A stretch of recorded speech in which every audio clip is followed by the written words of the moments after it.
வணக்கம். பொன்னியின் செல்வன் இரண்டாம் பாகம் 16ஆம் அத்தியாயம். சுந்தர சோழரின் பிரமை. மறுநாள் காலையில் சுந்தர சோழ சக்கரவர்த்தி தம் அருமை குமாரியை அழைத்து வரச் செய்தார். ஏவலாளர், தாதிமார், வைத்தியர் அனைவரையும் தூரமாக போயிருக்கும்படி கட்டளையிட்டார். குந்தவையை தம் அருகில் உட்கார வைத்து கொண்டு அன்புடன் முதுகை தடவி கொடுத்தார். அவர் சொல்ல விரும்பியதை சொல்ல முடியாமல் தத்தளிக்கிறார் என்பதை குந்தவை தெரிந்து கொண்டாள்.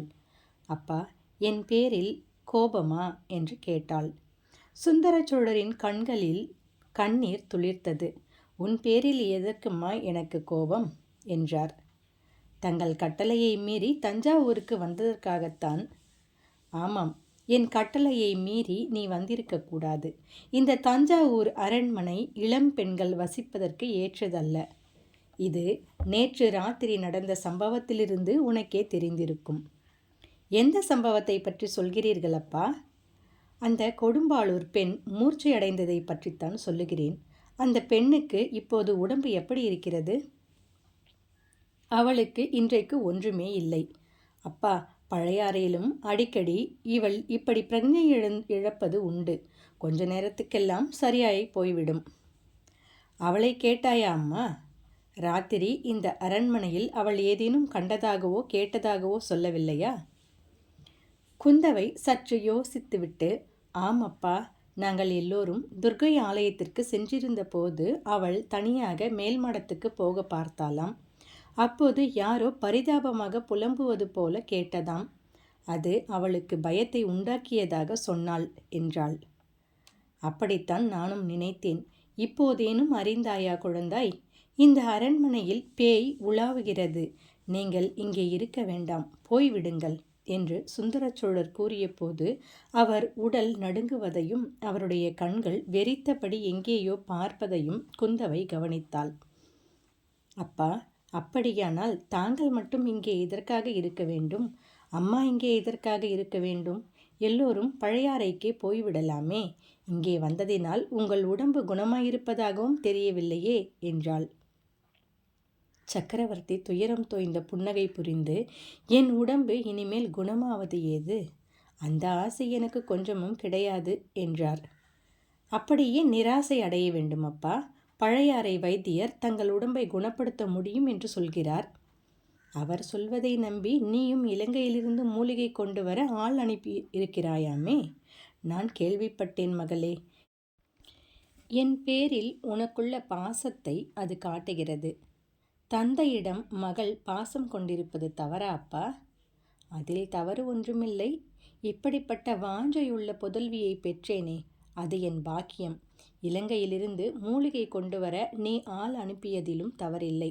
ஆனால் இலங்கையிலிருந்து மூலிகை வந்தாலும் சரி, சாவகத்தீவிலிருந்து வந்தாலும் சரி, தேவலோகத்திலிருந்து அமுதமே வந்தாலும் சரி, எனக்கு உடம்பு இந்த ஜன்மத்தில் குணமாகப் போவதில்லை. ஐயையோ, அப்படி சொல்லாதீர்கள் என்றாள் இளவரசி. என் கட்டளையையும் மீறி நீ இங்கு வந்தாயே அம்மா, அதற்காக உண்மையில் மகிழ்ச்சி அடைகிறேன். ஒரு நாள் என் மனதை திறந்து உன்னிடம் உண்மையை சொல்லிவிட வேண்டும் என்று எண்ணி இருந்தேன். அதற்கு இப்போது சந்தர்ப்பம் கிடைத்தது. சொல்கிறேன் கேள். உடம்பை பற்றிய வியாதியாயிருந்தால் மூலிகை மருந்துகளினால் தீரும். என்னுடைய நோய் உடம்பை பற்றியதல்ல. மனக்கவலைக்கு மருந்து ஏது? தந்தையே, 3 உலகம் ஆளும் சக்கரவர்த்தியாகிய தங்களுக்கு அப்படி என்ன தீராத மனக்கவலை இருக்க முடியும்? கவிகளுடைய அதிசய சக்தியான கற்பனையை நீயும் சொல்கிறாய் குழந்தாய். நான் 3 உலகம் ஆளும் சக்கரவர்த்தி அல்ல, ஒரு உலகம் முழுவதும் ஆளுகிறவனும் அல்ல. உலகத்தில் ஒரு மூலையில் சிறு பகுதி என் ராஜ்யம். இதன் பாரத்தையே என்னால் சுமக்க முடியவில்லை. தாங்கள் ஏன் சுமக்க வேண்டும் அப்பா? ராஜ்ய பாரத்தை சுமப்பதற்கு தகுந்தவர்கள் இல்லையா? மணிமணியாக 2 புதல்வர்கள் தங்களுக்கு இருக்கிறார்கள். இருவரும் 2 சிங்கக்குட்டிகள், வீராதி வீரர்கள். எப்படிப்பட்ட பாரத்தையும் தாங்கக்கூடியவர்கள். மகளே, அதை நினைத்தால்தான் எனக்கு நெஞ்சு பகீர் என்கிறது. உன் சகோதரர்கள் இருவரும் இணையில்லா வீரர்கள்தான். உன்னை போலவே அவர்களையும் கண்ணுக்கு கண்ணாக வளர்த்தேன். அவர்களுக்கு இந்த ராஜ்யத்தை கொடுத்தால் நன்மை செய்கிறவனாவேனா அல்லது தீமை செய்கிறவன் ஆவேனா என்று சந்தேகப்படுகிறேன். ராஜ்யத்துடன் பெரியதொரு சாபக்கேட்டையும் அவர்களிடம் ஒப்புவித்துவிட்டு போவது நல்லது என்று சொல்வாயா? அப்படி என்ன சாபக்கேடு இருக்க முடியும் இந்த ராஜ்யத்திற்கு? புறாவுக்காக சதையை அளித்த சிபியும் கன்றுக்குட்டிக்காக மகனை அளித்த மனுநீதி சோழரும் நம் குலத்து முன்னோர்கள். கரிகால் வளவரும் பெருநர் கிள்ளியும் இந்த ராஜ்யத்தை ஆண்டவர்கள். திருமேனியில் 96 புன் சுமந்த வீர விஜயாலய சோழர் இந்த சிம்மாசனத்தில் வீற்றிருந்தார்.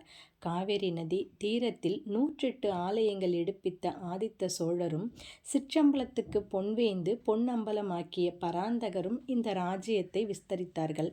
அன்பே சிவம் எனக் கண்டு அன்பும் சிவமும் தாமாகவே வீற்றிருந்த கண்டராதித்தர் அரசு புரிந்த தர்ம மகாராஜ்யம் இது. இப்படிப்பட்ட ராஜ்யத்திற்கு சாபக்கேடு என்ன இருக்க முடியும்? அப்பா, தாங்கள் ஏதோ மனப்பிரமையில் இருக்கிறீர்கள். இந்த தஞ்சாவூர் கோட்டையை விட்டு தாங்கள் புறப்பட்டு வந்தால்...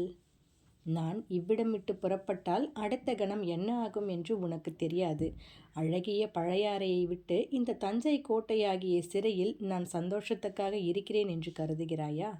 குந்தவை, நான் இங்கே இருப்பதினால் இந்த பழம்பெரும் சோழ ராஜ்யம் சின்னாபின்னமாகாமல் காப்பாற்றி வருகிறேன். நேற்றிரவு நாடகம் ஆடிக்கொண்டிருந்த போது என்ன நடந்தது என்பதை யோசித்துப்பார். நிலா மாடத்தின் முகப்பிலிருந்து நான் எல்லாவற்றையும் கவனித்து கொண்டிருந்தேன். நாடகத்தை நடுவில் நிறுத்திவிடலாமா என்று கூட தோன்றியது. தந்தையே, இது என்ன? நாடகம் மிக நன்றாக இருந்ததே. சோழ குல பெருமையை எண்ணி என் உள்ளம் பூரித்ததே. எதற்காக நிறுத்த விரும்பினீர்கள்? நாடகத்தில் எந்த பகுதி தங்களுக்கு பிடிக்காமல் இருந்தது? நாடகம் நன்றாகத்தான் இருந்தது மகளே. அதில் ஒரு குற்றமும் நான் காணவில்லை. நாடகம் பார்த்தவர்களின் நடத்தையை பற்றியே சொல்கிறேன். கொடும்பாளூர் கட்சியும் பழுவேட்டரையர் கட்சியும் எழுப்பிய போட்டி கோஷங்களை நீ கவனிக்கவில்லையா? கவனித்தேனப்பா. நான் ஒருவன் இங்கு இருக்கும்போதே இவர்கள் இப்படி நடந்து கொள்ளுகிறார்களே, நான் இல்லாவிட்டால் என்ன ஆகும் என்று சிந்தித்துப்பார். நான் தஞ்சாவூரை விட்டு கிளம்பிய தட்சணமே இரு கட்சியாளருக்குள்ளும் சண்டை மூளும். கிருஷ்ண பரமாத்மாவின் சந்ததிகள் ஒருவரை ஒருவர் தாக்கிக் கொண்டு அழிந்தது போல் இவர்களும் அழியும்போது இந்த மகா சாம்ராஜ்யமும் அழிந்துவிடும். அப்பா, தாங்கள் இந்த சோழ சாம்ராஜ்யத்தில் சர்வாதிகார சக்கரவர்த்தி. பழுவேட்டரையர்களும் சரி, கொடும்பாளூர் வேளிரும் சரி, தங்கள் காலால் இட்டதை தலையால் செய்ய கடமைப்பட்டவர்கள். அவர்கள் அத்துமீறி நடந்தார் அவர்களுடைய அழிவை அவர்களே தேடிக்கொள்கிறார்கள். தாங்கள் ஏன் கவலைப்பட வேண்டும்? மகளே, சென்ற 100 வருஷமாக இந்த இரு குலத்தோரும் சோழ சாம்ராஜ்யத்துக்கு இணையில்லா ஊழியம் செய்திருக்கிறார்கள். அவர்களுடைய உதவியின்றி சோழ சாம்ராஜ்யம் இப்படி பல்கி பெருகி இருக்க முடியுமா? அவர்கள் அழிந்தால் ராஜ்யத்திற்கும் அது பலவீனந்தானே. அப்பா, அந்த இரு கட்சியில் ஒரு கட்சிக்காரர்கள் தங்களுக்கு விரோதமாக சதி செய்யும் துரோகிகள் என்று தெரிந்தால்? சுந்தர சோழர் குந்தவையை வியப்போடு உற்று பார்த்து, என் மகளே, என்ன சொல்லுகிறாய்? எனக்கு விரோதமான சதியா? யார் செய்கிறார்கள் என்று கேட்டார். அப்பா, தங்களுடைய உண்மையான ஊழியர்களாக நடித்து வருகிறவர்கள் சிலர் தங்களுக்கு எதிராக இரகசிய சதி செய்கிறார்கள். தங்களுடைய புதல்வர்களுக்கு பட்டமில்லாமல் செய்துவிட்டு வேறு ஒருவருக்கு பட்டம் கட்ட சதி செய்து வருகிறார்கள். யாருக்கு? யாருக்கு மகளே? உன் சகோதரர்களுக்கு பட்டம் இல்லை என்று செய்துவிட்டு வேறு யாருக்கு பட்டம் கட்ட பார்க்கிறார்கள் என்று சுந்தர சோழ சக்கரவர்த்தி பரபரப்புடன் கேட்டார். குந்தவை மெல்லிய குரலில், சித்தப்பா மதுராந்தகனுக்கு அப்பா, நீங்கள் நோய்ப்படுக்கையில் படுத்திருக்கையில் இவர்கள் இப்படி பயங்கரமான துரோகத்தை செய்கிறார்கள் என்றாள். உடனே சுந்தர சோழர் சற்று நிமிர்ந்து உட்கார்ந்து, ஆஹா, அவர்களுடைய முயற்சி மட்டும் பலித்தால் எவ்வளவு நன்றாயிருக்கும் என்றார். குந்தவைக்கு தூக்கி வாரி போட்டது. தந்தையே, இது என்ன? தாங்கள் பெற்ற புதல்வர்களுக்கு தாங்களே சத்ரு ஆவீர்களா என்றாள். இல்லை, என் புதல்வர்களுக்கு நான் சத்துரு இல்லை. அவர்களுக்கு நன்மை செய்யவே விரும்புகிறேன். இந்த சாபக்கேடு உள்ள ராஜ்யம் அவர்களுக்கு வேண்டியதில்லை. மதுராந்தகன் மட்டும் சம்மதித்தால்... சித்தப்பா சம்மதிப்பதற்கு என்ன? திவ்யமாக சம்மதிக்கிறார். நாளைக்கே பட்டம் கட்டிக்கொள்ள சித்தமாயிருக்கிறார்.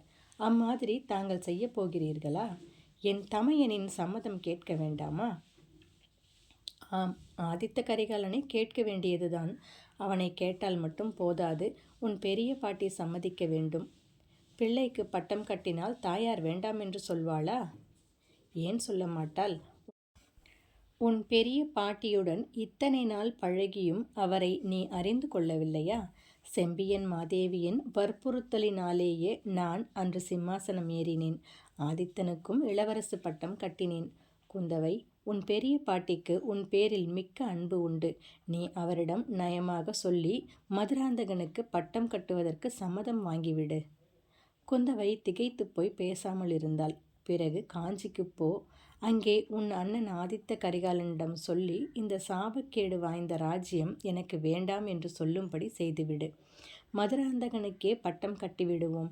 பிறகு நாம் எல்லோரும் சாபம் நீங்கி நிம்மதியாக இருக்கலாம் என்றார் சக்கரவர்த்தி. அப்பா, அடிக்கடி சாபம் என்கிறீர்களே, எந்த சாபத்தை சொல்கிறீர்கள் என்று குந்தவை கேட்டாள். மகளே, பூர்வ ஜன்மம் என்று சொல்கிறார்களே, அதை நீ நம்புகிறாயா? பூர்வ ஜன்மத்தின் நினைவுகள் இந்த ஜன்மத்தில் சில சமயம் வரும் என்கிறார்களே, அதில் உனக்கு நம்பிக்கை உண்டா? தந்தையே, அவையெல்லாம் பெரிய விஷயங்கள், எனக்கென்ன தெரியும்? அந்த விஷயங்களை பற்றி மகாவிஷ்ணுவின் 10 அவதாரங்களை பற்றி சொல்கிறார்களே. புத்த பகவான் கடைசி அவதாரத்திற்கு முன்னால் பல அவதாரங்கள் எடுத்ததாக சொல்கிறார்களே, அந்த அவதாரங்களை பற்றிய பல அழகான கதைகள் சொல்கிறார்களே. கேட்டிருக்கிறேனப்பா.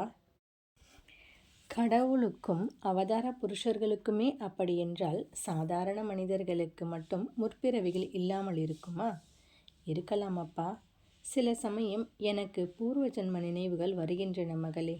அவற்றை குறித்து இதுவரையில் யாரிடமும் சொல்லவில்லை. சொன்னால் யாரும் நம்பவும் மாட்டார்கள், புரிந்து கொள்ளவும் மாட்டார்கள். எனக்கு உடல் நோயுடன் சித்தப்பிரமையும் பிடித்திருப்பதாக சொல்வார்கள். வைத்தியர்களை அழைத்து வந்து தொந்தரவு கொடுப்பது போதாது என்று மாந்திரீகர்களையும் அழைத்து வர தொடங்குவார்கள்.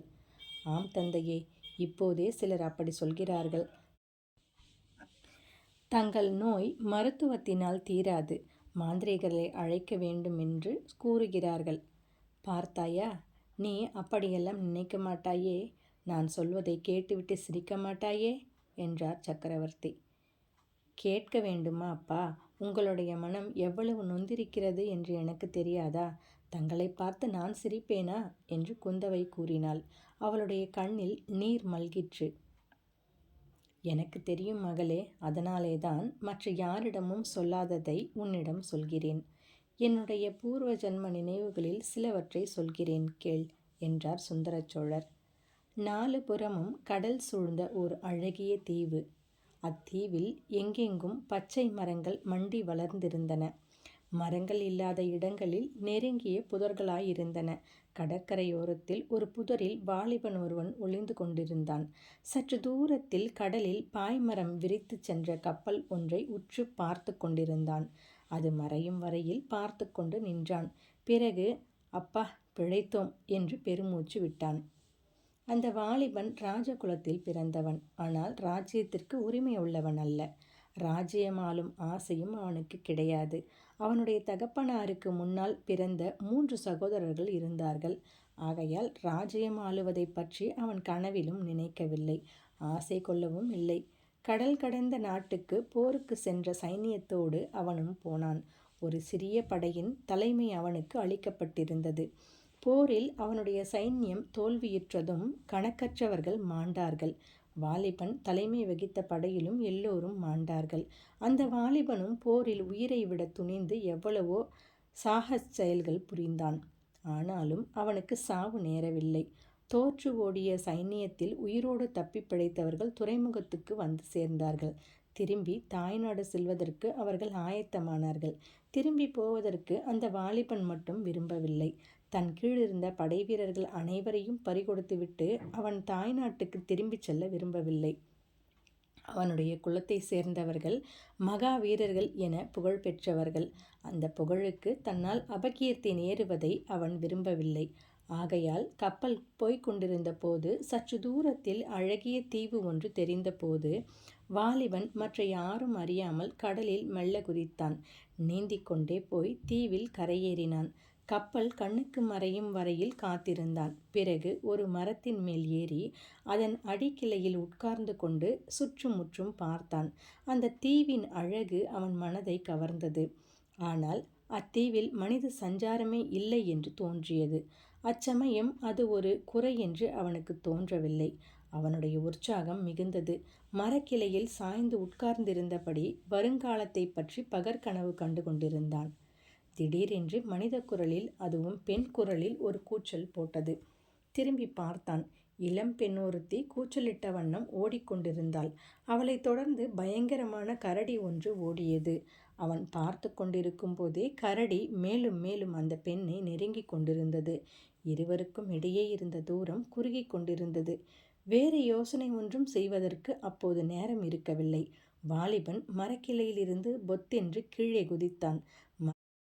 மரத்தில் தான் சாத்தி இருந்த வேலை எடுத்துக்கொண்டு ஓடினான். கரடி அந்த பெண்ணை நெருங்கி அதன் பயங்கரமான கால் நகங்களை அவள் கழுத்தில் வைப்பதற்கு இருந்தது. அச்சமயத்தில் குறிப்பார்த்து வேலை எறிந்தான். வேல் கரடியை தாக்கியது. கரடி வீல் என்று ஏழுலகமும் கேட்கும்படியான ஒரு சத்தம் போட்டுவிட்டு திரும்பியது. பெண் பிழைத்தாள். ஆனால் வாலிபன் அபாயத்திற்கு உள்ளானான். காயம்பட்ட கரடி அவனை நோக்கி பாய்ந்தது. வாலிபனுக்கும் கரடிக்கும் துவந்த யுத்தம் நடந்தது. கடைசியில் அந்த வாலிபனே வெற்றி பெற்றான். வெற்றியடைந்த வாலிபனுடைய கண்கள் உடனே நாலாபுரமும் தேடின. எதை தேடின என்பது அவனுக்கே முதலில் தெரியவில்லை. அப்புறம் சட்டென்று தெரிந்தது. அவன் கண்கள் தேடிய பெண் சாய்ந்து வளைந்து குறுக்கே வளர்ந்திருந்த ஒரு தென்னை மரத்தின் பின்னால் அதன் பேரில் சாய்ந்து கொண்டு நின்றாள். அவள் கண்களில் வியப்பும் முகத்தில் மகிழ்ச்சியும் குடிகொண்டிருந்தன. அவள் காட்டில் வாழும் பெண். உலகத்து நாகரிக வாழ்க்கையை அறியாதவள் என்று அவளுடைய தோற்றமும் உடையும் தெரிவித்தன. ஆனால் அவளுடைய அழகுக்கு உவமை சொல்ல இந்த உலகத்தில் யாரும் இல்லை என்று சொல்லும்படி இருந்தாள். அந்த பெண் அங்கு நின்றிருந்த காட்சி ஒப்பற்ற ஆற்றல் படைத்த ஓவிய கலைஞன் ஒருவன் தீட்டிய சித்திர காட்சியாக தோன்றியது. அவள் உண்மையில் ஒரு பெண்ணாயிருந்தாலும் இந்த உலகத்து பெண்ணாயிருக்க முடியாது என்று அந்த வாலிபன் கருதினான். அருகில் நெருங்கினான். ஆனால் அவன் எதிர்பார்த்தது போல் அவள் மாயமாய் மறைந்து விடவில்லை. எதிர்பாராத விதமாக அவள் ஓட்டம் பிடித்து ஓடினாள். சற்று அவளை பின்தொடர்ந்து ஓடி பார்த்தான். பிறகு நின்றுவிட்டான். அவன் மிக களைப்புற்றிருந்தபடியால் மானின் வேகத்துடன் ஓடிய அந்த பெண்ணை தொடர்ந்து அவனால் ஓடவும் முடியவில்லை. மேலும் ஒரு பெண்ணை தொடர்ந்து ஓடுவது அநாகரிகம் என்றும் அவன் எண்ணினான். இந்த சிறிய தீவிலேதான் அவள் இருக்க வேண்டும். மறுபடியும் பார்க்காமலா போகிறோம் என்று கருதி நின்றுவிட்டான். கடற்கரை ஓரமாக சென்று தெள்ளிய மணலில் படுத்துக்கொண்டு களைப்பாறினான். அவன் எதிர்பார்த்தது வீண் போகவில்லை. சற்று நேரத்துக்கெல்லாம் அந்த பெண் திரும்பி வந்தாள். தன்னுடன் ஒரு வயோதிகனான மனிதனையும் அழைத்து வந்தான். வந்தவன் இலங்கை தீவில் கடற்கரையோரத்தில் வாழ்ந்து மீன் பிடித்து பிழைக்கும் கரையர் என்னும் வகுப்பை சேர்ந்தவன் என்று தெரிந்தது. அவன் மூலமாக அவ்வாலிபன் ஒரு முக்கியமான உண்மையை தெரிந்து கொண்டான். அதாவது அந்த பெண் தக்க சமயத்தில் அவனுடைய உயிரை காப்பாற்றினாள் என்று அறிந்தான்.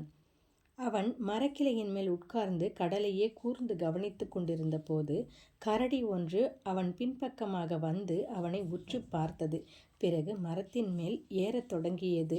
இதையெல்லாம் அந்த பெண் பார்த்து கொண்டிருந்தாள். கரடியை வேறு திசையில் இழுப்பதற்கும் அந்த வாலிபனை எச்சரிக்கை செய்வதற்கும் அவள் அவ்விதம் கூச்சலிட்டாள். கரடி மரத்தின் மேலே ஏறுவதை விட்டுவிட்டு அவளை தொடர்ந்து ஓடத் தொடங்கியது. இதை கேட்டதும் அந்த வாலிபனுக்கு எப்படி இருந்திருக்கும் என்று சொல்லவும் வேண்டுமா? தன்னை காப்பாற்றிய பெண்ணுக்கு அவன் தன் நன்றியை தெரிவித்து கொண்டான். ஆனால் அவளோ ஒரு வார்த்தையும் மறுமொழியாக சொல்லவில்லை. அவளிடம் வாலிபன் கூறியதற்கெல்லாம் அவளுடன் வந்த மனிதனே மறுமொழி கூறினான். இது வாலிபனுக்கு முதலில் வியப்பாயிருந்தது. உண்மை இன்னதென்று அறிந்ததும் வியப்பு மறைந்தது. அந்த பெண் பேசத் தெரியாத ஊமை. அவளுக்கு காதும் கேளாது என்று அறிந்து கொண்டதும் அவ்வாலிபனுடைய பாசம் பன்மடங்காகியது. பாசம் வளர்ந்து தழைப்பதற்கு சூழ்நிலையும் சந்தர்ப்பமும் துணை செய்தன. காது கேளாததும் பேசத் தெரியாததும் ஒரு குறையாகவே அவ்வாலிபனுக்கு தோன்றவில்லை. வாயினால் சொல்ல முடியாத அற்புதமான உண்மைகளையும் அந்தரங்க இரகசியங்களையும் அவளுடைய கண்களே தெரியப்படுத்தின. அந்த நயன பாஷைக்கு ஈடான பாஷை இந்த உலகத்திலே வேறென்ன உண்டு? அதுபோலவே காது கேளாததற்கு ஈடாக அவளுடைய நாசியின் உணர்ச்சி அதிசயமான சக்தி வாய்ந்ததாய் இருந்தது.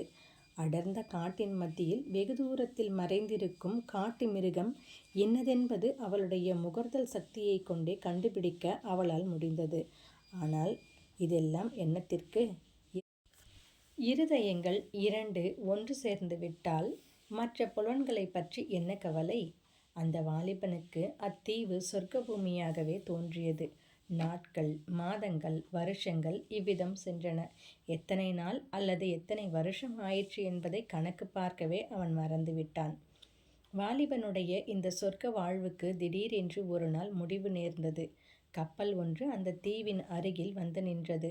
அதிலிருந்து படகிலும் கட்டுமரங்களிலும் பலர் இறங்கி வந்தார்கள். அவர்கள் யார் என்று பார்க்க வாலிபன் அருகில் சென்றான். தன்னை தேடிக்கொண்டுதான் அவர்கள் வந்திருக்கிறார்கள் என்று அறிந்தான். அவனுடைய நாட்டில் எதிர்பாராத நிகழ்ச்சிகள் பல நடந்துவிட்டன. அவனுடைய தந்தைக்கு மூத்த சகோதரர்கள் இருவர் இறந்து போய்விட்டார்கள். இன்னொருவருக்கு புத்திர சந்தானம் இல்லை. ஆகையால் ஒரு பெரிய சாம்ராஜ்யம் அவனுக்காக காத்திருக்கிறது என்று தெரிந்து கொண்டான். அவனுடைய உள்ளத்தில் ஒரு பெரிய பூசல் ஏற்பட்டது. அந்த அழகிய தீவையும் அதை சொர்க்க பூமியாக்கிய ஊமை பெண்ணையும் விட்டு போக அவனுக்கு மனமில்லை. அதே சமயத்தில் ஊரையும் உற்றார் உறவினரையும் பார்க்கும் ஆசை ஒரு பக்கத்தில் அவனை கவர்ந்து இழுத்தது. அவன் பிறந்த நாட்டை நாலாபுறமும் அபாயம் சூழ்ந்திருக்கிறது என்றும் அறிந்தான். யுத்த பேரிகையின் முழக்கம் மிக மிக தொலைவிலிருந்து அவன் காதில் வந்து கேட்டது. இது அவன் முடிவு செய்வதற்கு துணை செய்தது. திரும்பி வருகிறேன், என் கடமையை நிறைவேற்றிவிட்டு வருகிறேன் என்று அப்பெண்ணிடம் 1000 முறை உறுதிமொழி கூறிவிட்டு புறப்பட்டான். காட்டில் பிறந்து வளர்ந்த அந்த ஊமை பெண் நாட்டிலிருந்து வந்திருந்த மனிதர்களுக்கு மத்தியில் வருவதற்கே விரும்பவில்லை. வாலிபன் படகில் ஏறிய போது அவள் சற்று தூரத்தில் அந்த பழைய வளைந்த தென்னை மரத்தின் மேல் உட்கார்ந்து பார்த்து கொண்டிருந்தாள். அவளுடைய இரு கண்களும் அப்போது 2 கண்ணீர் கடல்களாக வாலிபனுக்கு தோன்றின. ஆயினும் அவன் தன் மனதை கல்லாக செய்து கொண்டு படகில் ஏறிச் சென்று கப்பலை அடைந்தான். குந்தவை, அந்த வலைஞர் குல பெண் அப்படி நின்று பார்த்து கொண்டிருந்தாலே, அந்த காட்சியின் நினைவு அடிக்கடி என் மனக்கண் முன்னே தோன்றிக் கொண்டிருக்கிறது. எவ்வளவு முயன்றாலும் மறக்க முடியவில்லை. அதை காட்டிலும் சோகமான இன்னும் ஒரு காட்சி, நினைத்தாலும் குலை நடுங்கும் காட்சி அடிக்கடி தோன்றிக் கொண்டிருக்கிறது. இரவிலும் பகலிலும் உறங்கும் போதும் விழித்திருக்கையிலும் என்னை வருத்தி வேதனைப்படுத்தி கொண்டிருக்கிறது. அதையும் சொல்லட்டுமா என்று சுந்தர சோழர் தம் அருமை மகளை பார்த்து கேட்டார். உருக்கத்தினால் தொண்டை அடைத்து தழதழத்த குரலில் சுந்தர சோழரின் அருமை குமாரி, சொல்லுங்கள் அப்பா என்றாள்.